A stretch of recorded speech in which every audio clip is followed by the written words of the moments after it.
Say in your mind, say to yourself, I am more than my physical body.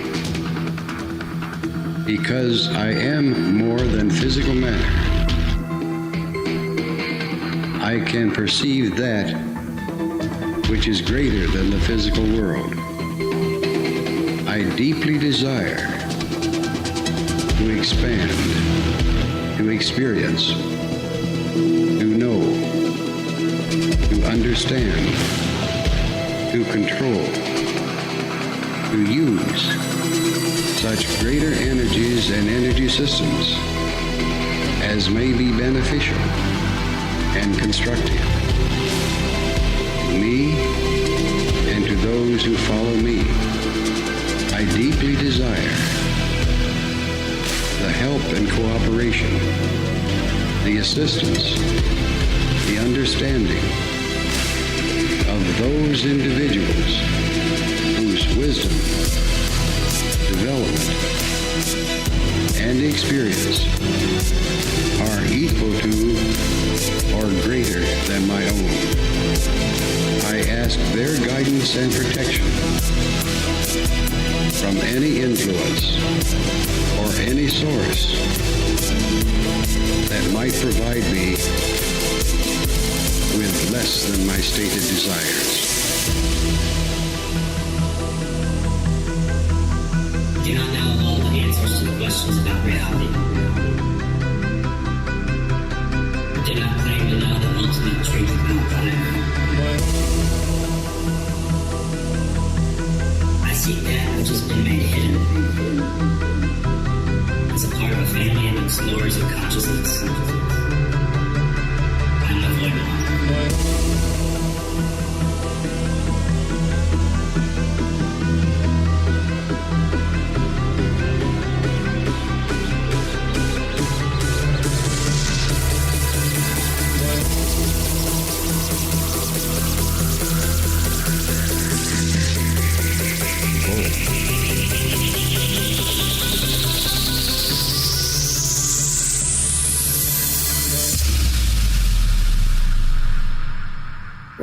Welcome to Lighting the Void.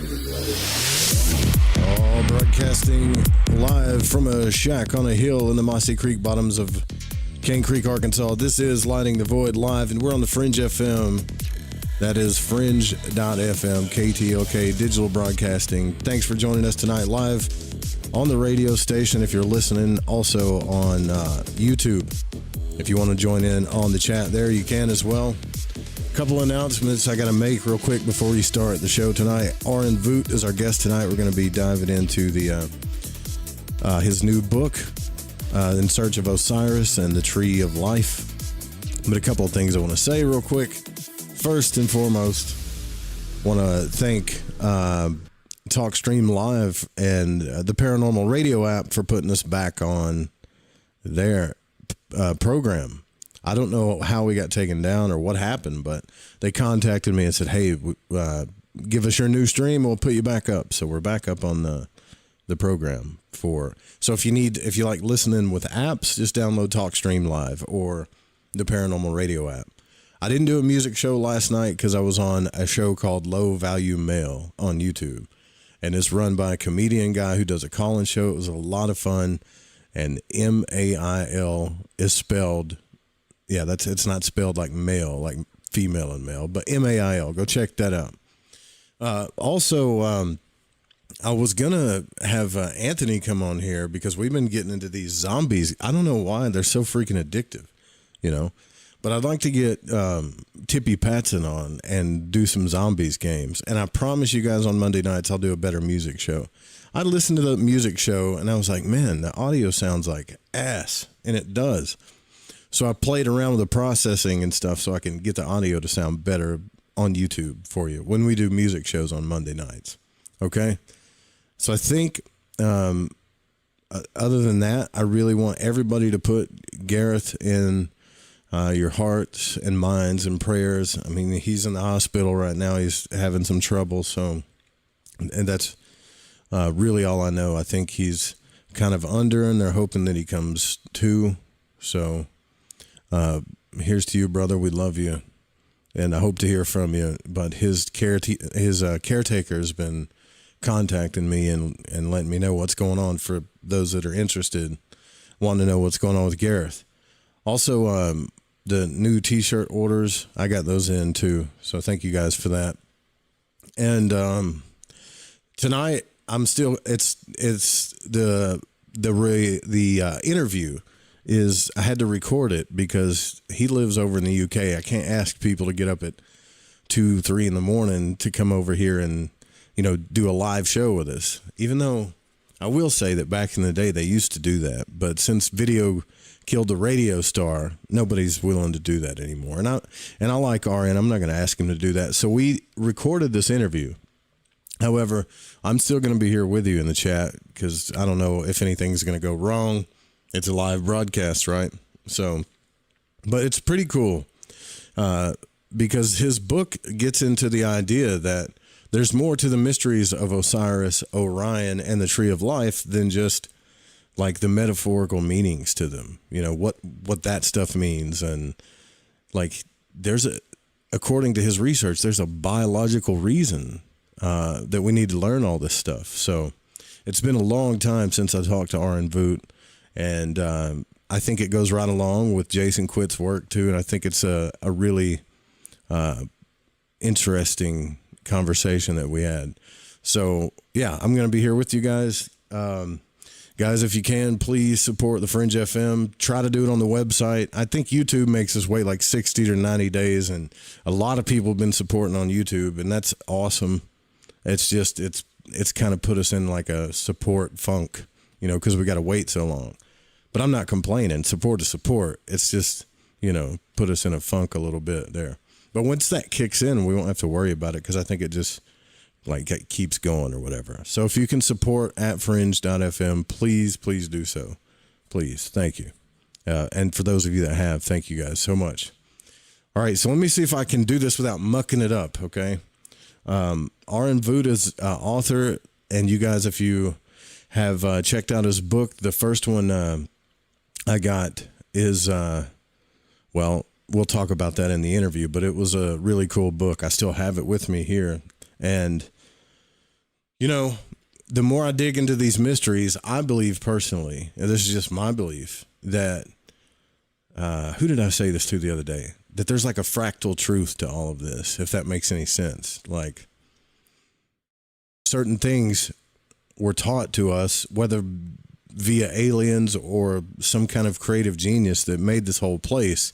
And a lot of times I think these truths come down in the forms fractally, like say, for instance, they could be astrologically true, biologically true, chemically true, and even like nothing new under the sun kind of thing, where the stories actually play out in history, and all of these things kind of fractally happen in our reality and they become true. But also it's co-creative, so it can get a little confusing sometimes, right? But I think if we keep digging and we keep exploring consciously and keep asking the right questions, we'll start figuring this stuff out. I mean, it's probably impossible to figure out all of the mysteries, but yeah, we'll start figuring some of it out. So let me see if I can do this right. I hope I'm doing this right. And get this interview that we did. I'll be right here with you guys in the chat, kicking it with you. And yeah. And then tomorrow night we'll get back into some solo stuff. So what's up? Let me say hey to everybody. What's up, Karma, Barney, Michael, Sir Wolf, Maria, Barefoot Hippies? I hope I didn't miss anybody. Say hey to each other in the chat. Here we go. Thanks for the 5, Barney. Appreciate it, brother. We'll try to keep it up. Aaron Vooght is here with us. I've been waiting for this one ever since I talked to Jason Quitt. And if you guys aren't familiar with Aaron Vooght, it's been a minute since we've talked to him. We talked to him before about his first book, The Spirit in the Sky, which I possess and own that book, which I think is a fascinating book. And today we're going to be talking about his new books, and specifically Searching for Osiris and the Tree of Life. And if you're not familiar with Aaron Vooght, all you got to do is go to Graham Hancock's website. And Graham Hancock himself has some magnificent stuff to say about Aaron Vooght.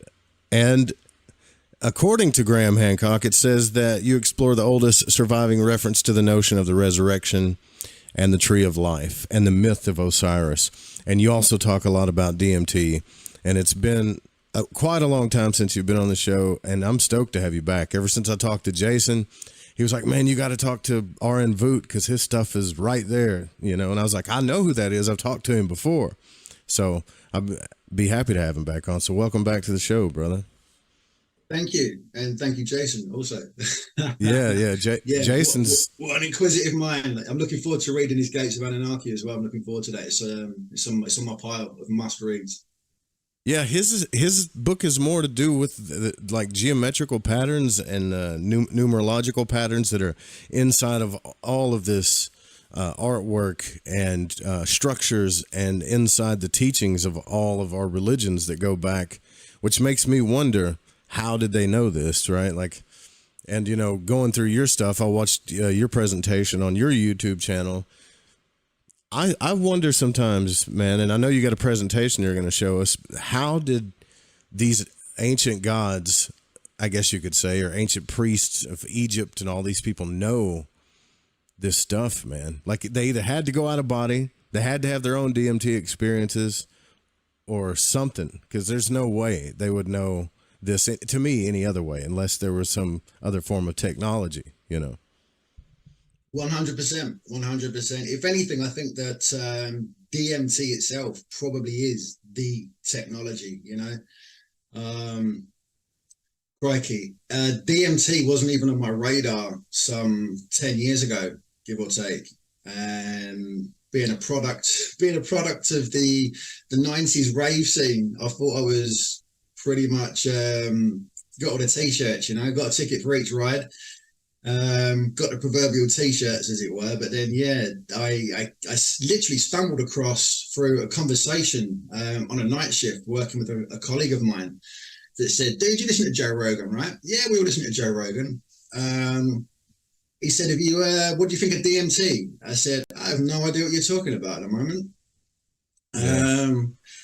And yeah, he basically shoved the documentary, The Spirit Molecule, under my nose. And we sat there wide-eyed for the best part of an hour and a half. And it blew my mind, absolutely blew my mind. As I say, I thought that I'd had sort of all the proverbial t-shirts, sort of growing up in a rave scene in bits and pieces, being quite, or somewhat experienced with psychedelic substances and what have you.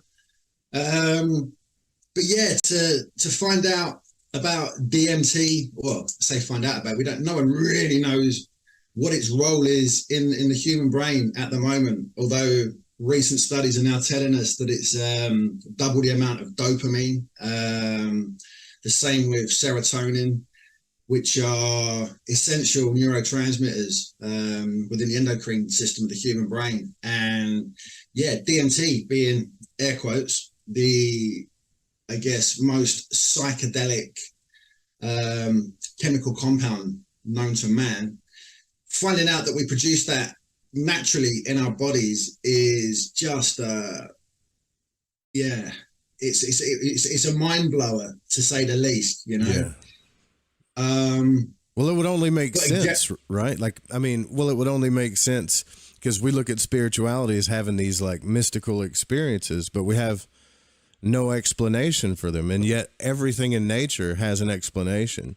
So like DMT might be, and it probably is, the explanation for all of, if not every bit of our spiritual insights, you know, to what 100%. I think it's probably the key to understanding, you know, and a key to, I guess, access unseen or untapped human potential. And I think that someone somewhere knew about this, and I guess essentially worked it out, and I guess built a number of myths and wild stories that on the face of it really make no scientific sense, you know, as per most mythologies. But again, what is a mythology? You know, what is a myth? And a myth, literally broken in two, is a story that is inherently important regarding the human experience, that for I guess for all intents and purposes talks about excuse me, spirit, not so much spiritual, but supernatural, more than natural, above the natural world, of our understanding of, I guess, what now appears to be spoken of in terms of, I guess, an alternate, albeit 5, 6, 7, 9-dimensional space of awareness that appears utterly mind-boggling, but at the same time renders the user extremely familiar with the surroundings, although they can't find almost the language to I guess to put the experience across to someone that's, I guess, a little bit wet behind the ears, someone that's never done, air quotes, drugs, psychedelics. You try and explain a blast off breakthrough DMT experience to even a psycho, the most experienced psychonaut, you know, like we were saying just now with regards to being a product of the 90s. A psilocybin experience is a psilocybin experience, but your experience will differ vastly from mine, even though we've dropped a tab at the same time. We're sitting next to each other. What you see and what I see and what I feel and what you feel would be literally worlds apart.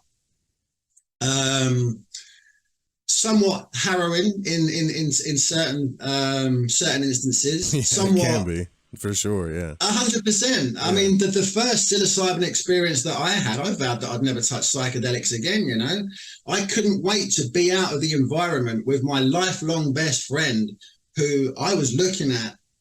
I didn't recognize the guy, but he was almost telepathically laughing at me, saying, "You've done it. You've done it. We're going to get you. We're going to," and it was harrowing. I hated the entire experience. Almost like the devil's got you, right? The devil's finally got you. Yeah. And some. Yeah. It was freakishly evil.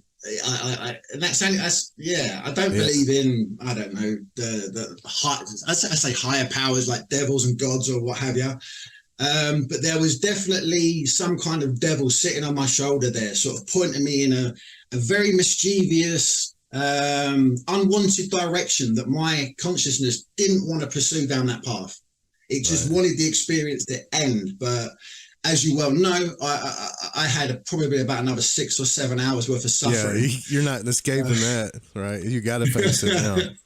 Yeah, exactly. It was a case of stop the ride, I want to get off, but damn, this stuff was in my bloodstream, you know.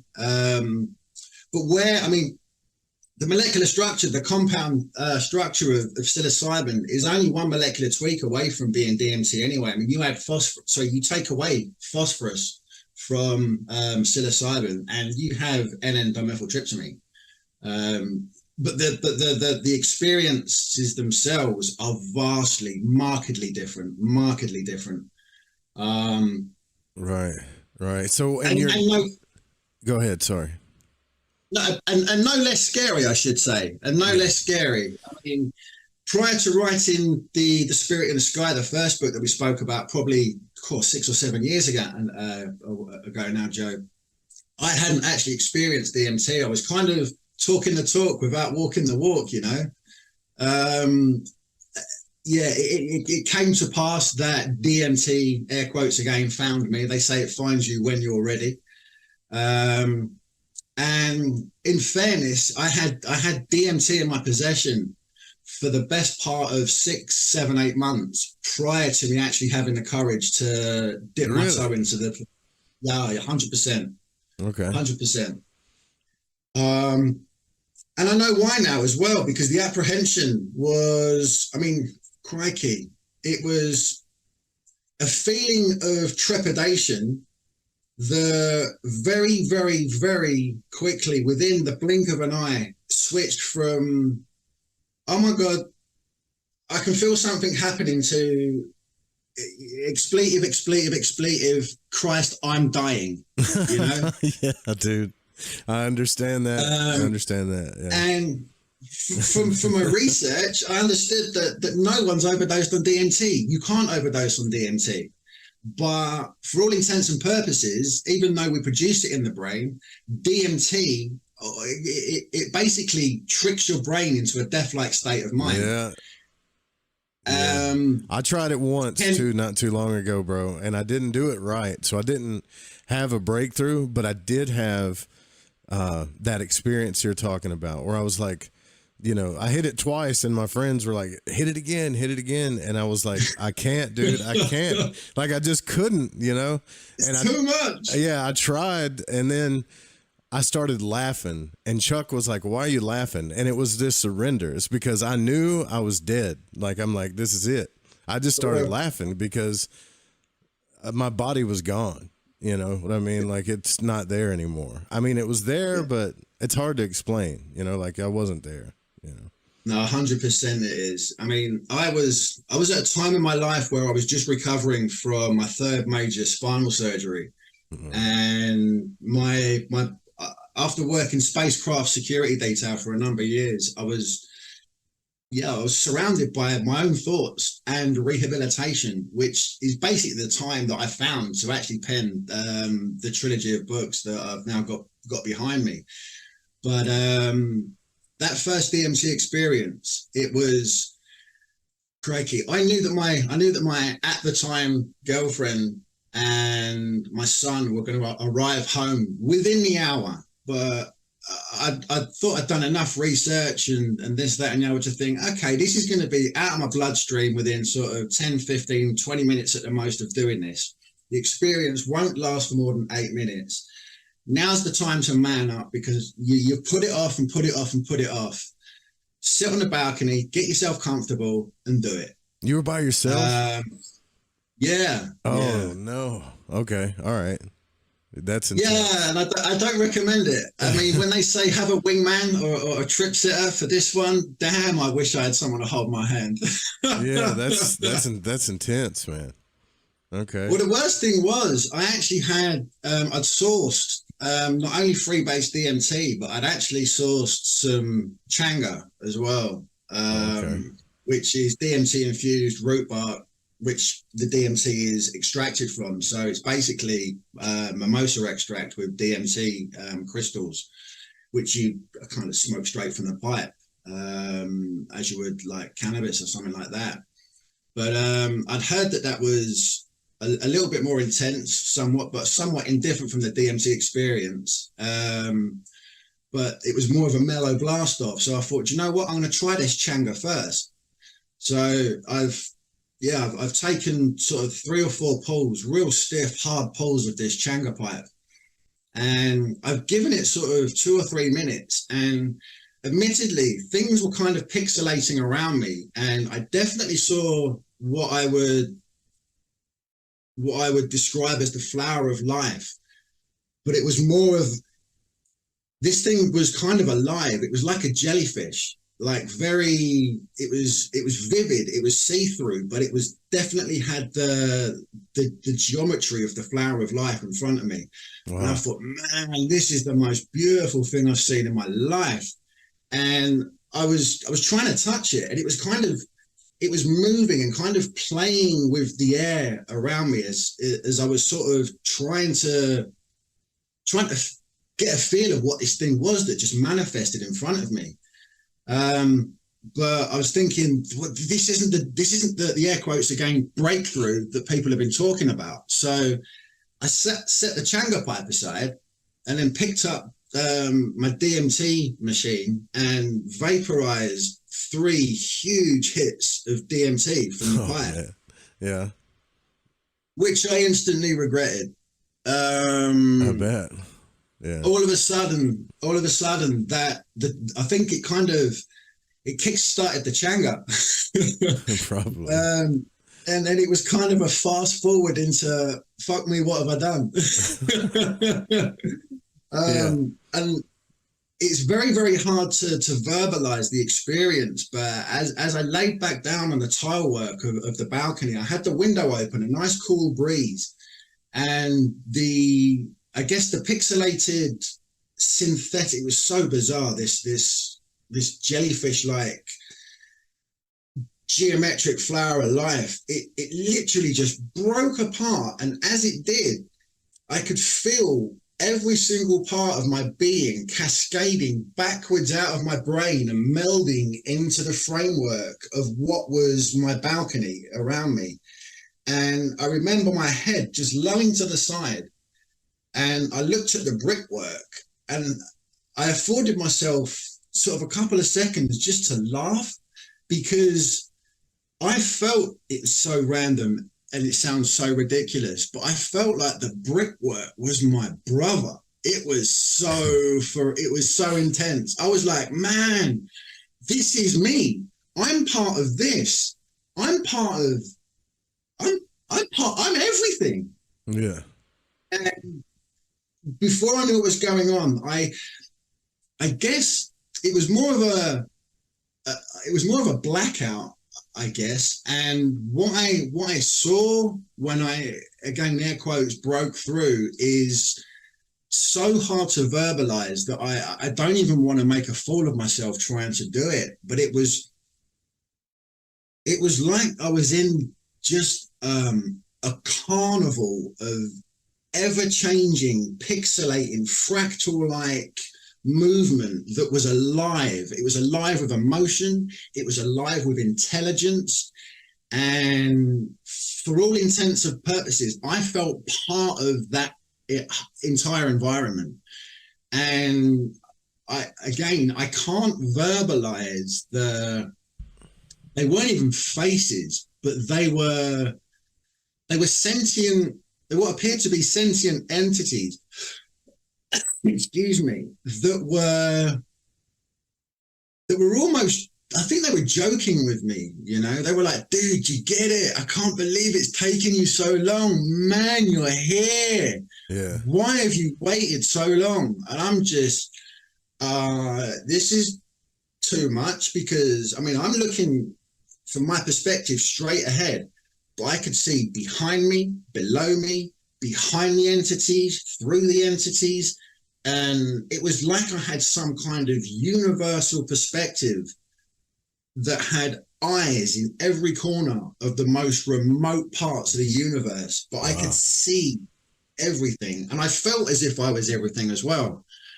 But as I started to, I guess, not feel comfortable, but sort of, I felt like, okay, I think I'm getting used to maybe navigating what this terrain may or may not be about. But as soon as I had that even thought process, it was like these entities slapped me in the face and went, no, you don't know shit. You don't know anything yet. Really? And when that happened, I remember opening my eyes, and it was so strange. It even seems so strange to even verbalize right now. But as I said, my window was open on my balcony.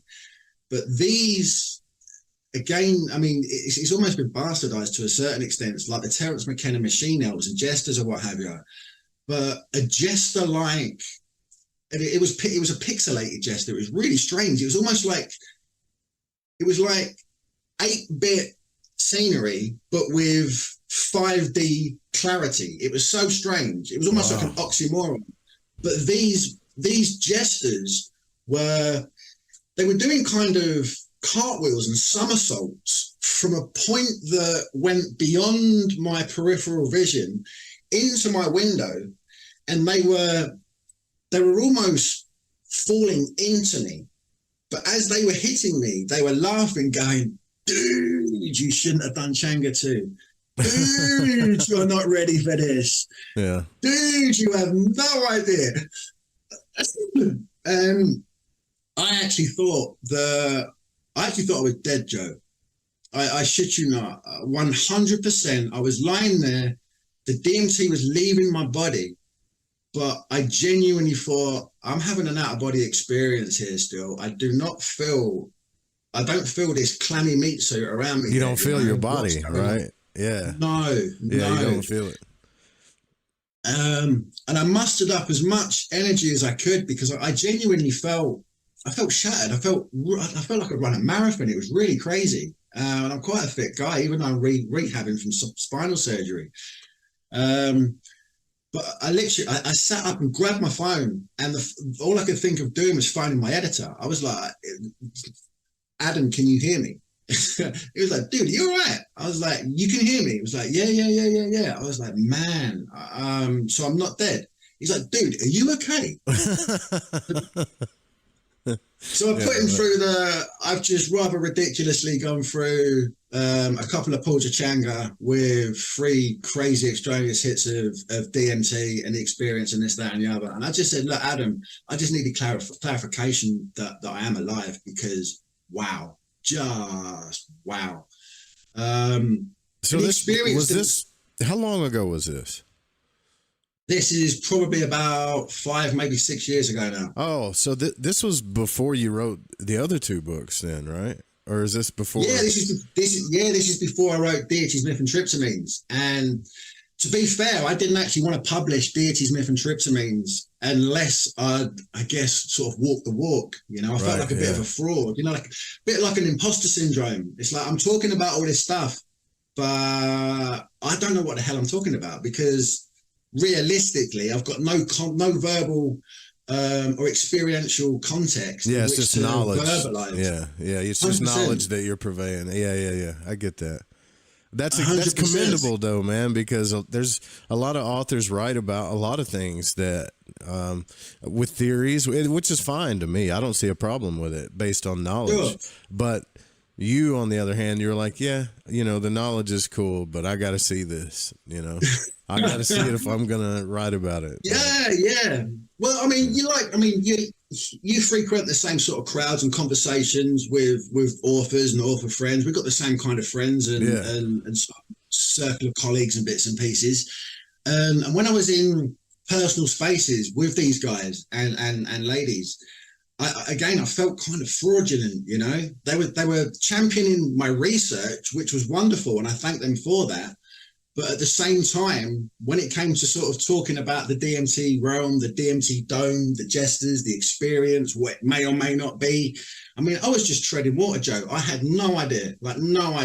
And I felt that it was a necessity in order for me to publish part 2 of Spirit in the Sky and obviously further it with Searching for Osiris and the Tree of Life. I felt that I had to have that kind of proverbial ticket to ride, if you know what I mean. Yeah, no, yeah, that makes sense. It's commendable, bro. Like, I get it. Like, you know, people talked a lot about acid in high school too, but it's like, you know, a lot of people didn't do it. You know, it's kind of like everybody talks 100%. About acid until you finally know you've taken acid and you're like, oh shit, you know, this is the real deal, you know.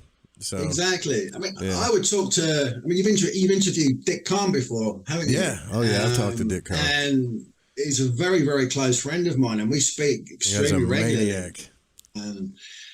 Just seriously, that guy's got the largest cojones. Yeah, he does. Yeah, he does. He's a maniac, man. But he talks about it very, very blasé, as if it's just kind of that was just a Tuesday. But dude. And he talks a lot about the MEO, was it MEO5 or whatever, the hardcore DMT that he. Yeah. There were several times he's actually thought he was going to die. Imagine that. Every week you put yourself through a death experience almost, you know. Yeah. Like absolutely crazy. It's shocking. Yeah. It's shocking. And I don't think anyone can justifiably say they understand what a DMT experience. I mean, the experience aside, just the state of mind where you're in a physical state and your brain and body is fight or flight, that kicks in straight away. You're like, you know, when people say, when you have that third hit, just let go. And it sounds so easy, just let go. Yeah, but you can't. Just let go of living, dude. You try and do you know what I mean? Yeah. Yeah. And for all intents and purposes, your brain's vying to stay alive. Right.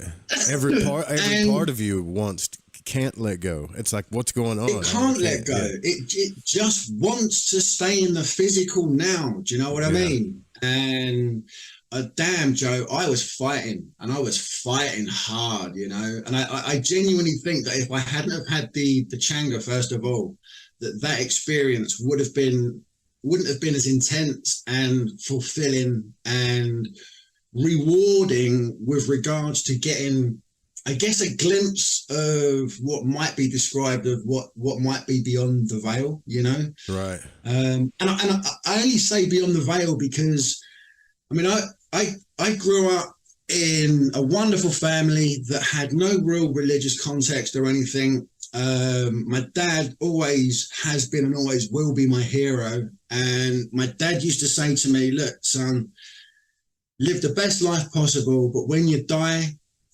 it's fade to black, dude. There is no heaven, there's no bardo, there's no God, there's no fluffy kind of hereafter, this, that, and the other.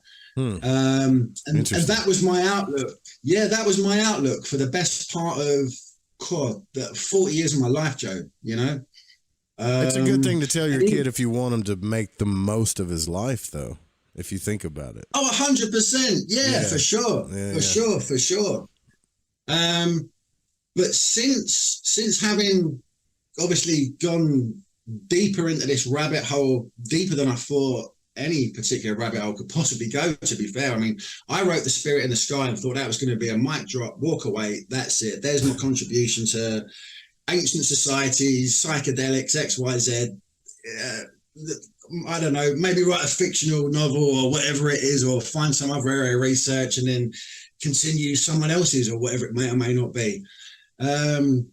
But yeah, how wrong could I be? You know, it's when I wrote Spirit in the Sky, I thought, man, I can't write a better book than this. I can't write a better book than this. Yeah. I appreciate you saying, Joe. Thank you. Yeah. But I recently reread Deities, Myth and Tryptamines. And if I'm completely honest with you, Joe, when I was reading almost 60 to 70% of that book, there was part of my brain that was just kind of had this imposter syndrome. I was like, what clever bastard wrote this? I mean, I don't remember writing it, you know? Right. And it's so strange. It's so very strange rereading your own work. But when I reread Deities, Myth and Tryptamines, excuse me, it actually lit another fire underneath me, because I thought, hold on, this is, I mean, book one wasn't a mic drop. That was like chapter one. And this book two might be chapter 2 and 3. But right now, I don't know how long this story is, you know? Sure, And then Searching for Osiris and the Tree of Life was born. And in complete fairness again, Joe, I was very happy and had a mindset of writing this trilogy of books and being happy with that mic drop moment, you know, and saying, okay, that's it. I'm not going to rinse this out. There's no more that I can really, I don't know, but level up on, if you know what I mean. The ditch looks deeper though, don't it? It looks like there's some gold under there to keep digging. Dude, it's unbelievable. I've got a partial manuscript ready already for part 4, which is Entities in Antiquity. And it's blowing my mind at the more I research, the more I'm realizing I need to get this down, publish it, and move on, because the more I research, the more I'm rewriting stuff. I need to add more information into this 4th book. So now I'm thinking, okay, maybe there's a book 5. Who knows? A book 6. Christ. It's just right. How deep is the rabbit hole, man? I had no idea. So the mic drop definitely wasn't a drop. Obviously, I've caught it 2 or 3 times, and I'm coming back for more. I had no idea. That's good, though, man. That's really good, man. I think you're extremely talented, and I understand that you have a presentation that you want to show us. But here's the thing, and I want to share this with you. I had a listener reach out. His name is Gareth, and he was previously diagnosed with ALS. and he became scared of death, and he watches my show, and he has for a long time, because we talk about these subjects quite a bit. And he was reading books that had a lot to do with demigods and gods and tricks that are going to happen to you after you die, and things that would just scare the living hell out of you, you know, right before you die. To me, it was horrific to be reading this material, you know, right before you die. But I mean, I understand it too, because of his curiosity. Having been through what you've been through, and having, you know, gone through your research, especially what your father told you about death, how do you feel about it now? Do you think it's just a black box, you know, that we're done? I'd like to say that I don't think my dad's been wrong about much with regards to advice that he's given me throughout my life, that he still gives me, and Sure. I'm still thankful for, to be fair. But yeah, man, that was so far from being on point. It's unbelievable. So do you know that there's life after death, or are you pretty like 99% sure now? You know, I don't think anyone can, again, air quotes, no. Do you know what I mean? Sure. But I would say I'm 100% grounded in the legitimacy of whatever the energy is that's involved in my consciousness. And we know that energy doesn't die. It changes from one form to another. I don't think that should change with regards to our conscious being. I wouldn't say I believe in some kind of heavenly bardo, like some clouds. purgatory or something like that. Yeah. Crikey. Whether it's literally just a waiting room for the rebirth of souls, which is a quote taken from one of the volunteers from Rick Strassman's Spirit Molecule program back in the late 90s of last century. Whether it's just that, whether it's an immaterial realm of love, I mean, I don't know, but I'm pretty sure it's not fade to black, stick me in a box, that's it. Do you know what I mean? Sure, like, yeah. I think that this is just my opinion, based on my experience and research of myself and all the people I've talked to, that the deepest mysteries have to do with consciousness and love. Like we call it love, but we don't really, I don't think we understand it fully. You know what I mean? No. I really don't. I think that's a word that we've come up with that we understand. There's this deep thing that connects us, you know, and I think it's a loaded term, isn't it? It's loaded, you know. Right. It's people love chocolate or beer. That's not good for you, but we love it. Yeah, I'm one of those people. I love all the things that aren't good for me for some reason, you know. Oh, you've got to dip your toe in, haven't you? You know, again, if I hadn't have done the same with the DMT experience, I wouldn't say it would be a closed sort of book in the chapter of works that I'm compiling and publishing. But what I would say is that it's given me hope more than anything. You know,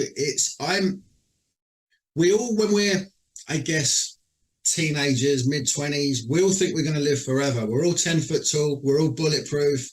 Nothing can touch me. I'm on top of the world. I'm the main man, X, Y, Z. I mean, everyone goes through this. Do you know what I mean? These kind of indestructible phases where you think, man, life goes on forever. This is great.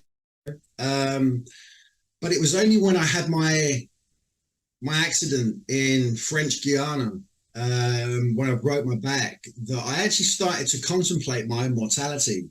And it really did hit me like the ice water challenge. You know, it was like somebody literally just went in with a bucket full of cold ice water, and I'm like, man, this shit hurts. Maybe I'm not 10 foot tall and bulletproof. Yeah, your body's not. Take this. That's for sure. No, yeah. And I learned that the hard way, man. I really did. But that said, with regards to reflection on, I guess, a proverbial hereafter, I would say there's something. I couldn't contextualize it. I couldn't sort of pigeonhole it, stick it in the box and say that's what it is. But what I would say is that not that I want to die, crikey, but my fear of death isn't completely expunged, because no one wants to die. And in fairness as well, Joe, I've over the past sort of 6 years as well, and I've got something to live for, you know, as opposed to, I mean, I've got to stay well myself, not just for myself, for my son. Yeah. 100%. And that said, if it was worst case scenario and I left my house tomorrow, going to the shops to buy an energy drink, whatever it may or may not be, and I was hit by a bus, run over, killed on impact, I would obviously be heartbroken for what I've left behind and the pain that other people will be going through.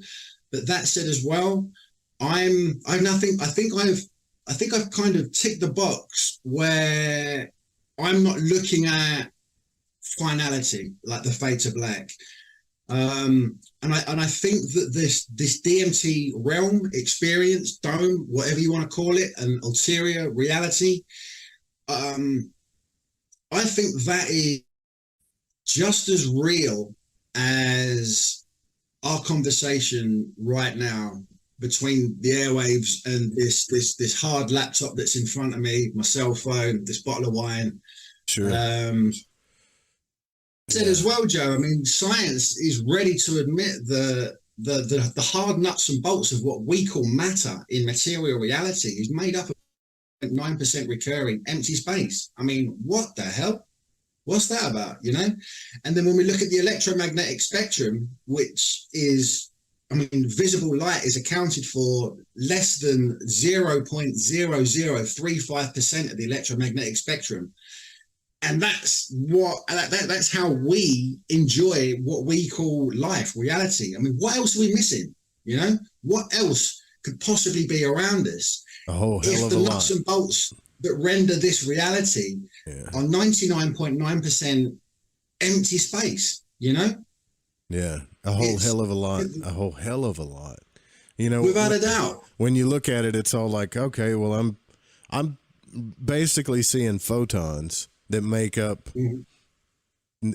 very small percentage of actual reality based on my perception, based on my senses that my brain allows me to see. And yet when people have this spiritual experience, they call it so many names. I believe, and you can help me with this so we can transition into your book. I believe, you know, that quote that says, if thine eye be single, the whole body will fill with light, right? We all know that quote. In this community, we should know that quote, and we should study it, right? What does that mean? And this thing about Osiris, the first stories of birth, death, resurrection, and just all of the little intricacies of the story that plays out. And then this story keeps playing out in other things too, you know, makes it a bit more fascinating, right? Like what is no matter what the culture is, no matter what the culture is, no matter what the cosmology, the underlying foundation of their entire outlook on life, on a past life, afterlife, whatever you want to call it, it seems. I mean, we'll go into it a little bit more in depth throughout our conversation, but whether it's Vedic tradition, whether it's Norse tradition, whether it's ancient Egyptian tradition, Aboriginal tradition, Mayan, Incan, Aztec, I mean, the list is as long as your arm, but it all comes back down fundamentally to a secretion which is extracted from their tree of life, to which they like to believe is, again, the air quotes, the elixir of life. Hence the resurrection with regards to DMT, because it's DMT that we find within, I guess, the roots of the tree of life that these ancient cosmologies and cultures seem to be metaphorically dropping almost like breadcrumbs for us to follow, you know, kind of read between the lines. Don't take this as legitimate. We're not saying that Pegasus had wings, that it was a flying horse. I mean, I touch on that in Deities, Myth and Tryptamines, you know, it's with regards to the hippocampus and the seahorse and Amun's horn. The Christ is going to come flying in on a white horse, you know, in Revelation. Exactly. Exactly. Yeah, I get it. But again, the white horse, the flying horse it comes down. I mean, the white horse comes from Greek mythology, you know? And yeah, horses can't fly. I mean, kind of. So what else do they mean? What's going on here? You know. Sure. Yeah. But again, we come back to. I mean, that's even taken from a leaf from the ancient Egyptian books as well, with regards to Amun and Amun's horn. Amun is a god of light, but Amun's horn is a scientifically known structure within the human brain, known as the hippocampus. Hippocampus translates as seahorse. A seahorse is known as a white eminence, and it's surrounded by the cerebrum, and the cerebrum look like angels' wings. So all of a sudden, you have a seahorse with wings. It's describing brain anatomy. Or you can run away with that and say, well, it's a flying horse. You know, it's like, what? Well, you know, what do you mean? You know, something I've found too is I've found that a lot of these ancient truths, I guess you could call them. I mean, I don't even, you know, ancient truths. They have an astrological correspondence, a biological correspondence, and almost even a numerological and geometrical correspondence. And how can this is the crazy thing that I'm starting to witness about nature, is how can all of these things be true? Because our mind is polar. We're polar beings. It's either this or that. That's it. Yep. You know, like a what? I think in this, but I think in this reality, this other reality, it's a truth that it's fractal. You know, like it goes all the way down from the universe into the human body. You know what I mean? Bottomless. Yeah, bottomless. Yeah. And that's essentially what a fractal is, you know? I mean, even hard matter, no matter, I mean, if you have a solid object, even the size of a sugar cube, you cut that in half and cut that in half and cut that in half and cut that in half and cut that, even to the point where you're now looking at this thing through a microscope or something. A microscope. Yeah. But you still have one half.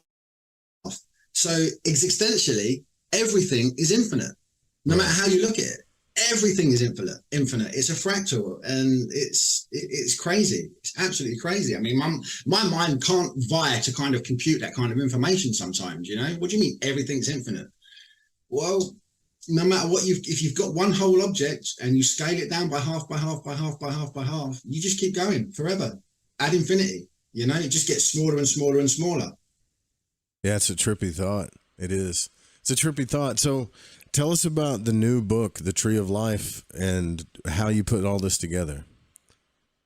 Okay. What I'll do then is I'll touch on how it came about, and then we'll jump off from there, and depending on time or whatever, we'll see how far we go into it. Because again, I mean, we could have a conversation about searching for Osiris, which has been so condensed that I've just tried to make it, as impactful and digestible for, I don't know, as much as a brain surgeon or a nuclear physicist or a quantum physicist or Bob the Builder can understand. Sure. You know? Sure. Because at the end of the day, we've all got the same brain capacity, you know, and some things can be somewhat mind-boggling when they don't really have to be, if that makes any sense. Yeah.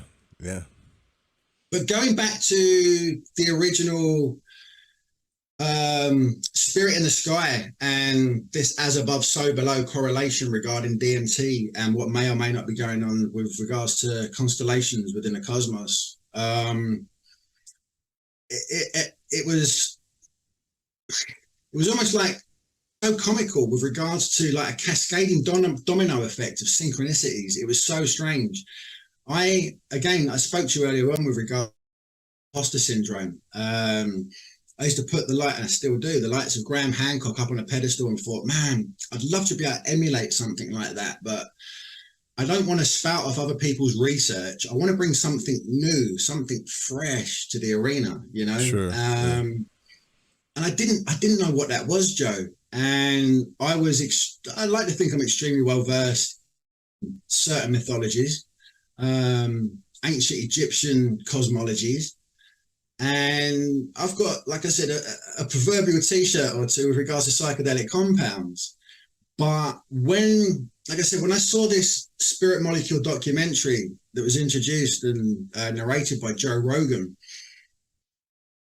the otherworldly side of it that we've touched upon already aside, when I was actually shown or witnessed upon screen the molecular structure of this chemical compound, DMT, again, it was like that ice challenge, you know. I was like, whoa, I've seen that before. I have no idea about it now. I mean, I'm a newbie. I'm as fresh can be to DMT. But right now, this chemical compound structure looks so unbelievably familiar to me. And I was racking my brain, and it drove me crazy. So I said, look, I'm just going to nip, and I'm going to have a quick cigarette, chill out, try and think about what I've just watched over the past hour and a half and think where I've potentially seen this molecule before. So I'm sitting there on the beach, looking up, my mind's racing in a million different directions, being completely blown away about the potential of this mad, mind-blowing, world-shattering psychedelic chemical compound that human brain that's littered throughout nature, throughout the animal kingdom, throughout plant life. Where have I seen this before? And it was like a movie moment, Joe. It was hilarious. It was I think I probably did chuckle to myself as well, but literally the clouds literally parted around midnight, and there in front of me was Orion, and I was like, get the out of town. Yeah. No way. And the reason I excuse me for swearing, but the reason I kind of had that emotional reaction was because I understood the myth of Osiris. And before you saw the pattern, you already knew the Osiris myth. I knew all about it. I knew all about it. And when the clouds literally proverbially parted, I'm looking at Orion, looking at Osiris in the sky, and I'm like, man, shit. And all of a sudden, and I will go through the myth of Osiris in a second, but all of a sudden, everything became compartmentalized. I was like, so that's that. This is what he meant by that. This I mean by maybe this dude wasn't stuck in a tree, rescued by his wife, chopped up and became a constellation, because that's as ridiculous as it can be. But he right now still stands by that, you know? Yeah. And the myth of Osiris, basically, I'll try and condense it as much as I can. A number of guests have been invited to an immense banquet by Seth, or Set, or what have you, who is Osiris's evil or wicked brother. Right. And everyone's having a great time. And then there's an announcement made that there's what's been placed in the center of the room is this beautifully ornate coffer, like a box. And everyone's just literally taken back by the beauty of this thing. And Seth says to the guests there, he says, look, everyone take their time, sit down, lie in it, and whoever dimensions fit this perfectly can in fact keep it. So the mythology goes, guest after guest, everybody lays down inside the box. Everyone's a little bit too slim, a little bit too fat, too short, too tall, until the time of Osiris. The dimensions are perfect. Absolutely perfect. Now, to the guest's stunned amazement, Seth and his men decide to slam the lid closed, fasten it closed, pick up the box, run it down to the aisle, and throw it into the Nile. Osiris is now locked in this casket upon the Nile for a number of days and nights, where it eventually runs aground in modern-day Lebanon, which is now back in 5,000, even call it 12,000. Who knows the chronology of Egypt, really. It was known as Byblos. which is the word where the word Bible comes from, because that's where papyrus was first used to write things down for dictations. And what happened to this was when it ran aground, it actually ran aground at the foot of a beautiful acacia tree known as a tamarisk tree, and it literally swallowed this casket and grew and grew and grew and grew and grew, where Osiris became not just locked inside this wooden casket, but he was then confined with no escape within the confines of this acacia, this tamarisk tree. Now, the king of Byblos decided to fell the tree because it was so beautiful, and he was going to have it carved into a beautiful pillar that he was going to have hanging in the halls of his palace, all which he decided to do. But Osiris's lover, Isis, got wind of this, and she realized that Osiris was locked inside this tree.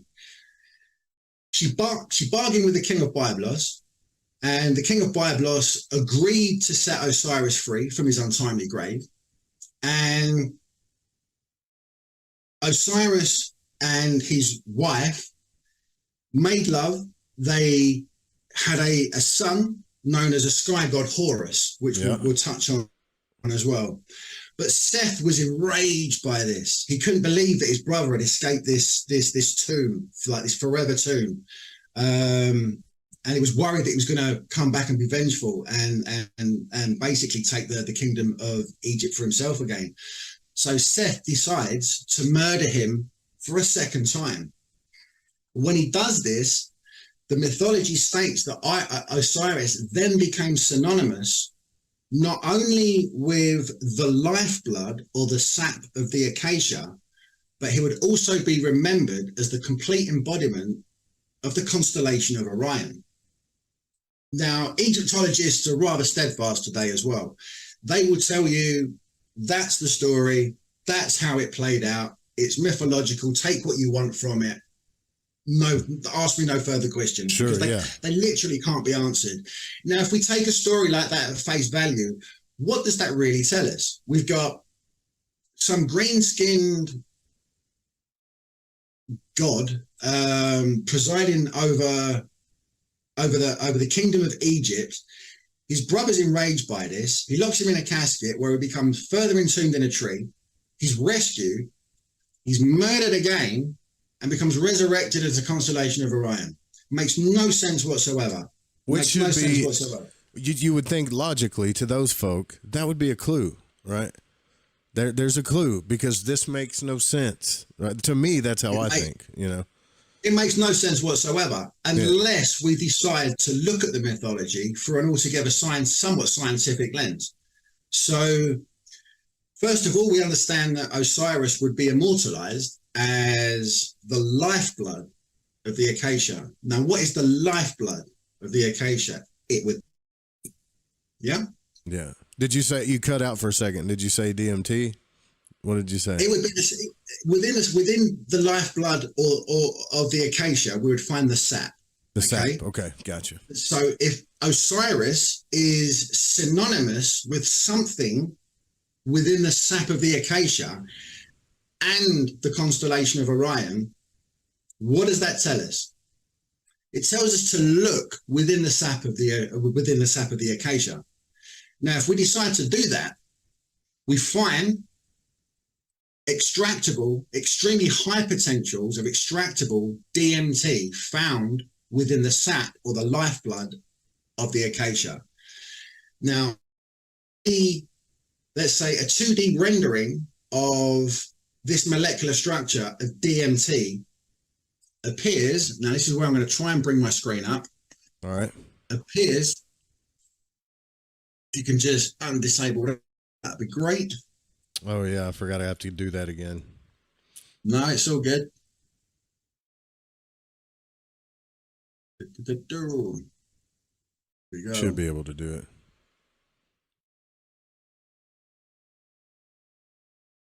Let me know when you got me on screen. Yeah, I don't see it yet. I can always fix this post-edit, though, so don't worry. Oh, it'd be a shame the images, because the imagery, the artwork from our ancestry is where this really starts to kick in. It's it'd be unfortunate if we can't share the imagery. Okay, here we go. I think I've got it now. Yeah. Right. So let me scroll down. Bear with me. Right. Do we have this on screen? Yep. We got you. Fantastic. Okay, so on the left-hand side, we've got the constellation of Orion, and below it, we've got what is known today as the constellation of Lepus, which is known as the rabbit or the hare, okay? And to the left of that particular constellation, we've got Canis Major, and both of these constellations below them will come into play a little bit further down the line. But on the right-hand side, I don't know if you can see the molecular structure of DMT, comparable to the constellation of Orion on the right hand side. Right.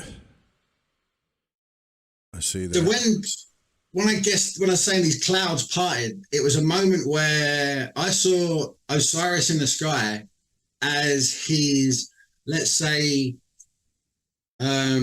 microcosmic namesake as DMT, or the lifeblood, or the sap of the acacia.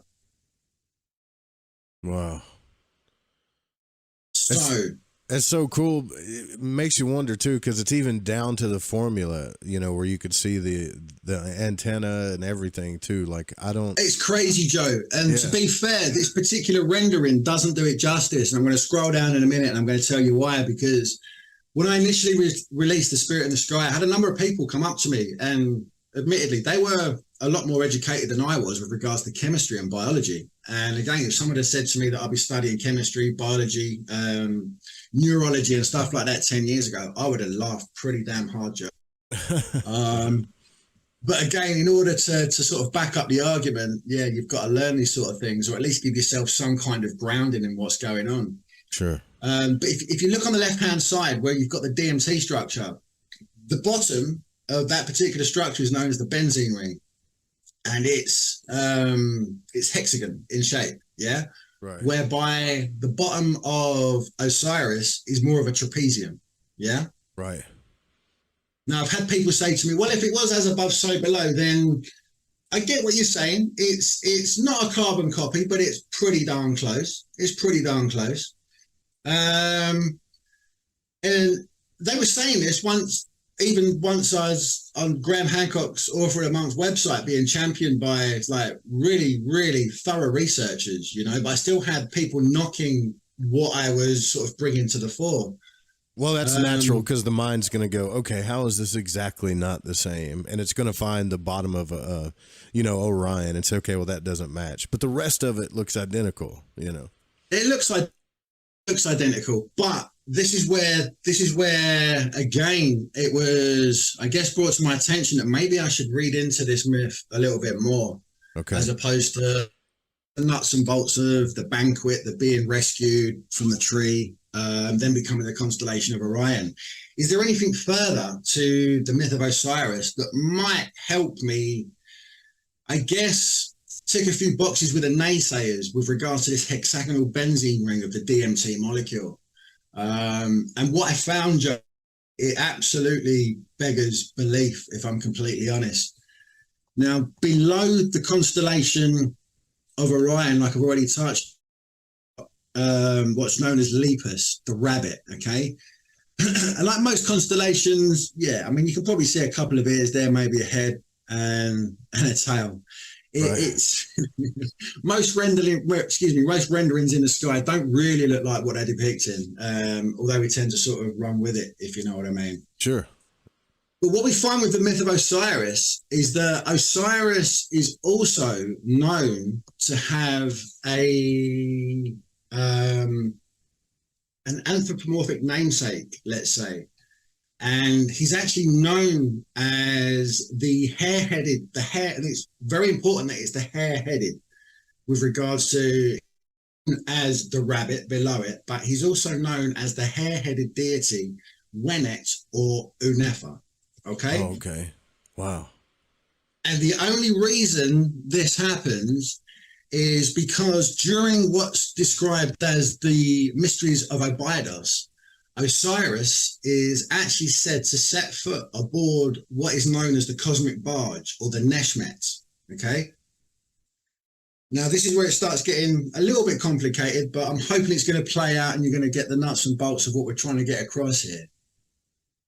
Now, if we decide to follow this mythology via the rabbit's head and the Neshmet, okay, now in the mysteries of Abydos, Osiris takes sail of the cosmic barge and he crosses the Nile, okay, and that's very, very important with regards to what's going on above us in the sky. Now, we've got our original namesake of Osiris in the sky on the left-hand side with the molecular structure of DMT and the constellation of the rabbit below it on the left-hand side, yeah? Right. Now, if you look on the right-hand side, can you see my cursor here? Yeah, I can see it. Okay, so we've got Osiris's legs, Osiris's feet, for want of a better description. Now, we're being told by the mythology that Osiris is to set foot upon the Neshmet. Now, within the rabbit's head, Lepus, or Wenet, or Unefa, which is Osiris's anthropomorphic namesake, within the head of the rabbit, Lepus, we actually find a star that we know to be Mu Leporis. Now, Mu Leporis has an even more archaic namesake, which, believe it or not, is called the Neshmet. I'll be damned. So if we take Osiris's other foot and bring it down to the brightest star within that constellation of the rabbit's head in Lepus, Alpha Leporis, we join the dots, let's say, in the sky, and then we create the benzene ring that we're actually missing from the molecular structure of DMT. Holy shit. That's so what crazy. I thought. But it gets even crazier still. Because we're actually told that Osiris, once he's become assimilated as Osiris in the sky, albeit Lepus with the rabbit's head, excuse me, we're actually being told that he's crossing the Nile. Now, within the rabbit's head as well, we have another star, which is the second brightest star in the constellation, which is known as Beta Leporis. But Beta Leporis has another archaic ancient Egyptian namesake, which, believe it or not, is Nile. I'll be damned. Okay. Now, what we find is that the etymology of Nile is actually an ancient Sanskrit name. And the name actually is describing the emotion joyfulness, okay, which is very, very, very important. Because if we decide, once again, to connect the dots in the sky, as per Egyptian mythology, via the Neshmet and the cosmic barge, and Osiris's journey across the Nile, we then create serotonin in the sky. And serotonin is a neurotransmitter within the human brain who's responsible for creating the notion of joyfulness and well-being. Shit. Follow me there? Man, that's insane. That's insane. It's absolute. Because that takes the whole notion of as above, so below. It's not just a saying to spike people up, right? Like, no, and I'm absolutely certain that there's, just like ancient Egyptian hieroglyphs, depending on the context that they're used in, different, or let's say the same hieroglyph would have a different meaning depending on the context of the hieroglyph, if that makes sense. Yeah, so it's got a plethora of meanings. It's not just, okay, that means that's black and white. That means that means that means that. Yeah. In ancient Egyptian hieroglyphs and mythology, everything appears to have a number of ulterior meanings or motives. Should you care to, I guess, follow the myth again and then read between the metaphorical lines of allegory, which this clearly is. This clearly is. right. And when I found that Nile was a name of a star, its head, I mean, that I nearly fell out my socks, Joe. But as if that wasn't enough, the Osiris set the Neshmet, the cosmic barge, and crossing the Nile wasn't enough. To find out that Nile actually transcribes as joyfulness, and I guess the as above, so below for a formula of serotonin in the sky. And serotonin, its job is creating the feeling of joyfulness and well-being within the human experience. I mean, it blows my mind today, even to, I mean, I've gone over this 1,000 times, but it's no less profound and exciting, if I'm completely honest, Joe. It is exciting because I got to tell you, man, like I'm feeling like there's two things here, right? Maybe they're obviously showing us DMT, serotonin in the stars, but could it also mean that just like molecules program a body, the stars program a reality, you know? Well, we're made of stars, aren't we, Joe? So that's true. Yeah. It's fractal, I mean, man. It's crazy. Crazy. It is crazy. And like I've got up on here on the screen at the minute, I mean, what happens if we actually decide to marry Osiris and his wife Isis in the sky? And like Osiris, Isis is considered to be a gatekeeper of the other world, whatever that may come to mean. But Osiris is also known rather famously to be a goddess of fertility, a goddess of life, and rather revealing, a healer of the sick and a keeper of a myriad of 1,000 magical incantations. Now, at first I was thinking, what the heck does that mean? I mean, what does it mean? Yeah. But she's also synonymous with Sirius and Venus because of their extraordinary luminescence. And as I've got on screen here as well, history has it that they were thence named Phosphorus and Lucifer, which means the light bringer. Excuse me. And we find that phosphorus is an essential chemical compound vital to the production of proteins needed for bone growth in the human body. Without it, we literally wouldn't exist, Joe. So if we marry Isis in the sky, being, excuse me, the brightest star of the constellation of Canis Major, Sirius, look what happens. We actually create psilocybin. Now, magical incantations, magical mushrooms, and today's science talking about basically psychological band-aids for those that are, I guess, chemically imbalanced upstairs, whether it's, through their own misdemeanor or just bad luck or bad roll of the dice and genetics, you know. Magic mushrooms seem to be ticking a number of boxes with regards to exactly what the mythology of Isis is supposed to be the goddess of. Actually, I don't think I've got it on the next slide, but there's a temple of Isis in Edfu in ancient Egypt. And the pillars of that particular temple look to be adorned with what can really only be described as the caps of mushrooms, albeit magic mushrooms, which again, to me, in my mind's eye, seems to be some kind of allegorical nod in the right direction of where we should be looking, if not reaffirming a mythology in the sky, down in a three-dimensional plane of what we call existential reality, you know. Right. So we've learned that quite possibly the mythology of Osiris being a archaic metaphor or allegory for as above, so below regarding the molecular structure, or at least a 2D rendition of the molecular structure of DMT and the constellation of Orion. Following the proverbial breadcrumbs again, we've sort of stepped through that particular mythology, where we've now discovered that serotonin may well be symbolic in the sky via the head of the rabbit, excuse me, and also marrying Isis alongside Osiris in the sky would appear to give us psilocybin in the sky. But another deep breath, the mythology doesn't stop there, Joe. But wait, there's more. Okay. There is more. There is more.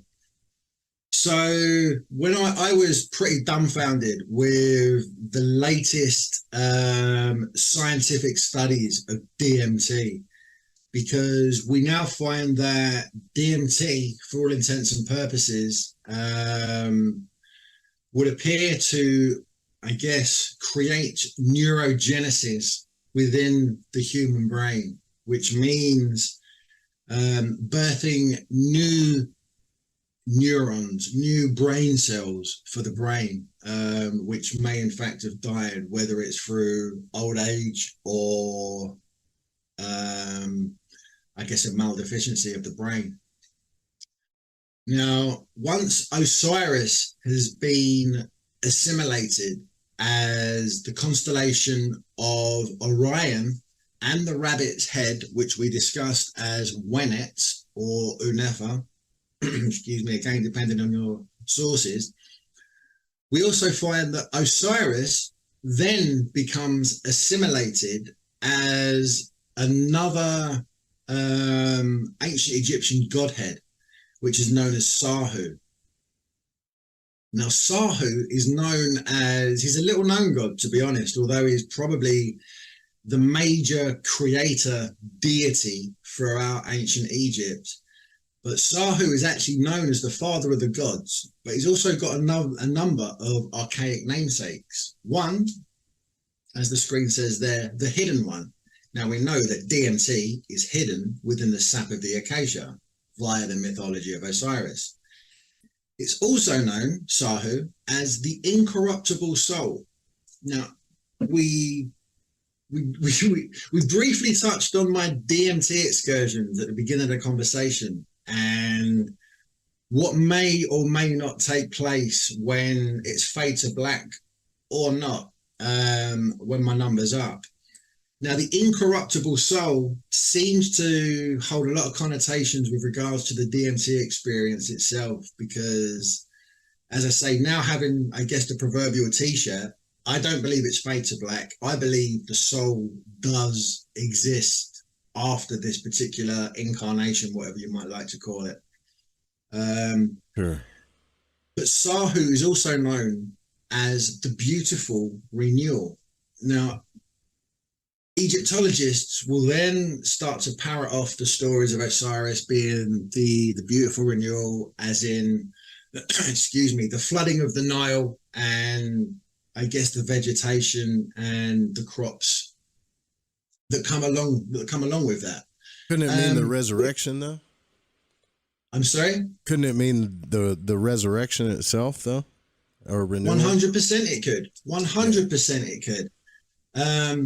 But what we find with beautiful renewal and what DMT appears to do within the human brain, DMT renews dying or dead brain tissue, albeit neurological pathways, let's say. So it's not a one-shot, whistle-stop, beautiful renewal. They've given us a number of contexts with regards to Osiris being assimilated as the father of the gods, Sahu. And the hidden one, the incorruptible soul, and beautiful renewal hit 100% and tick the boxes of what DMT is fundamentally about, with what we understand it to be about, within context of the human experience. So with regards to as above, so below, and the naysayers that were talking about the incomplete benzene ring of the 2D molecular structure of DMT and the trapezium of what the constellation of Orion, albeit Osiris, was originally saying, like I say, if we catwalk through the rest of the mythology, we find that the benzene ring is literally created above us within the cosmos. Albeit through a lesser known deity, Sahu, but again, if not the most important deity, a creation deity, the hidden one, the incorruptible soul, the beautiful renewal. Everything we're talking about here appears to, again, tick the boxes of what DMT may or may not be about. which I find no less mind-blowing. So I guess to a certain extent, for the naysayers that were saying, well, it's probably pareidolia, you're seeing faces in the clouds, it looks like this, it looks like that. I think that when you actually follow the mythology as intended, I don't think it could be any more profound, you know. Sure. Again, you can run away from it, that's fine. You can run with it, but at the end of the day, with regards to, I guess, human mortality and like I was touching on earlier, the hereafter, an afterlife, an incorruptible soul, I'd rather run with it and away from it and feel kind of warmed and almost uplifted with regards to what this mythology may or may not be saying, if that makes any sense. Well, if it all runs together, like it can't be, to me, it can't just be some kind of pareidolia or a coincidence. Once, you really start putting, I'm sure someone could put a mathematical probability calculator on it, but that would be, over the top. When come on, man. Osiris has green skin, like, Okay, so we will touch on the green skin now. Okay, so there's a famous bust that depicts Ramesses being blessed, by the earthly embodiment of the spirit of Osiris by an anthropomorphic deities, Horus, which is Osiris's son, and Set, which is his nemesis. Okay, so legend has it that Horus's victorious battle with Set as the sun rises would see Set banished to the underworld until the sun sets once again. Set, however, along the guidelines of the mythology, he would then defeat his nemesis and overthrow Horus and rule over the profaning darkness until the sun rises again. Now, I go into a lot more depth with this in Deities, Myth and Triptomanes, my second book. But in the second book, we actually considered Osiris.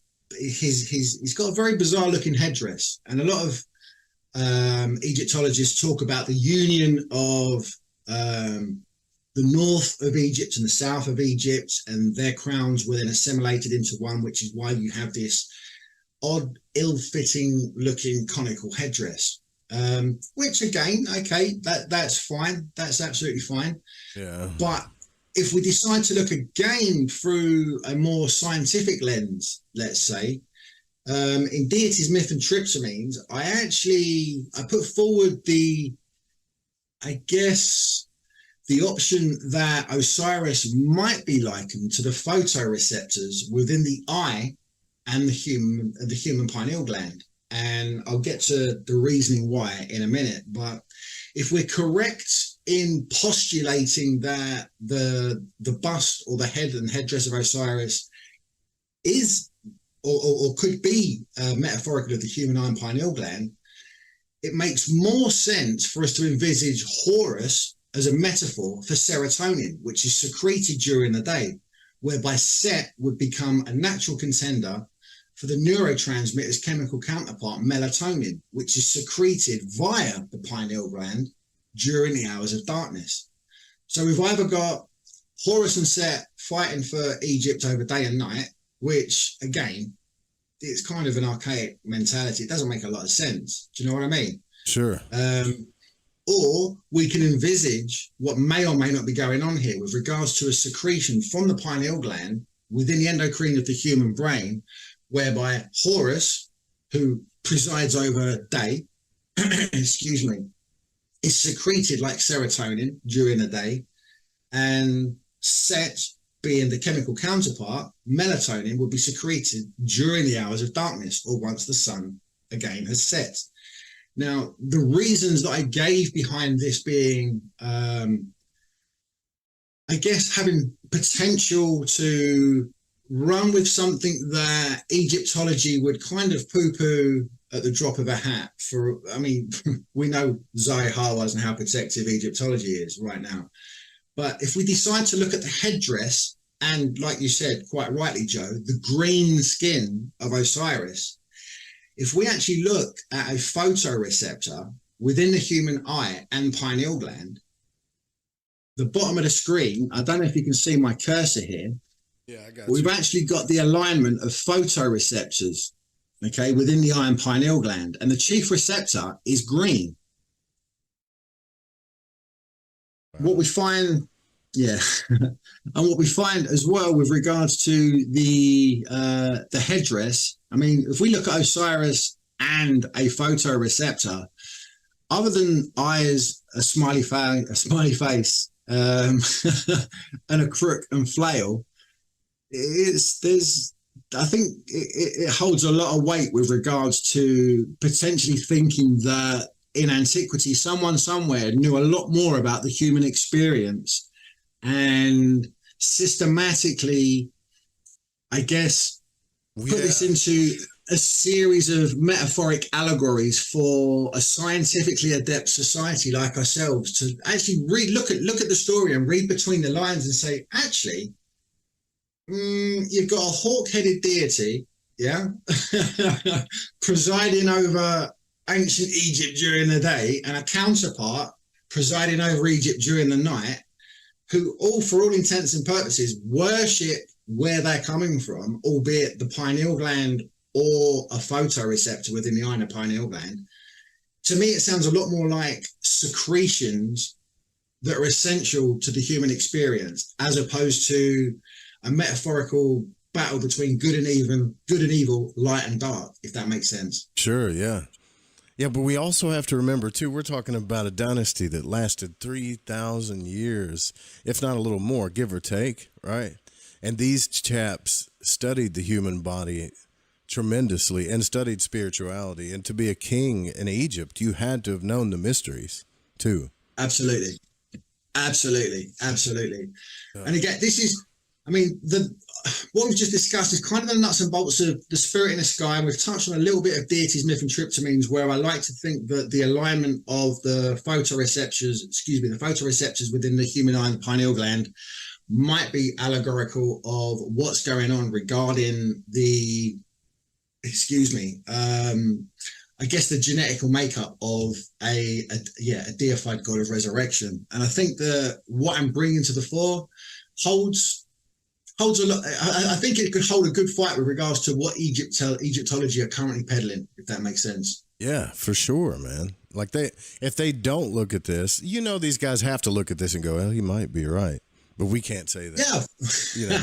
No, they can't. They can't. And again, like I say, you can run with it or run away from it. But at the end of the day, I'm getting more from this research, I guess, looking at it through, and I've said a scientific lens before, but if we decide to adopt that particular outlook, what we find is not just throughout ancient Egypt, it's for a plethora of ancient so-called unconnected civilizations that still have the same underlying cosmology of what the human experience is about, which is where we get to the tree of life. Wow. So touching more on what my latest book, Searching for Osiris, is talking about. Now, we've just spoken about Horus, a hawk-headed deity or a falcon-headed deity, which again doesn't make a lot of sense, there's what can this guy really be about? But throughout the Giza Plateau, we've got again the Robert Val and Temple's Orion correlation, which I think is trying to draw our attention again towards the myth of Osiris to read into the deeper meaning of what may or may not be going on. But what we find on the Giza Plateau, aside from that particular Orion correlation, we find that the casing blocks of the pyramid of Menkura are extremely alike what we find a number of miles away, which we'll get to in a second, in Sacsayhuaman in Peru. Now, nobody knows how old Sacsayhuaman is. Nobody knows how old. We've got ballpark estimates with regards to what Egyptology would like to put out there, but then we have the Hancock-esque lost civilization with regards to I guess, a higher science that's been built into both myth and mortar for a scientifically astute civilization to read between the lines again. But what we find in Sacsayhuaman, the enormity and the structure of the stones that we find at Sacsayhuaman look extremely familiar if we decide to look at the casing stones of what we find of the period of Menkura. And this is where it gets extremely interesting again, because Sacsayhuaman actually translates as the place of the satisfied falcon. And now we know that Osiris is a falcon god, okay?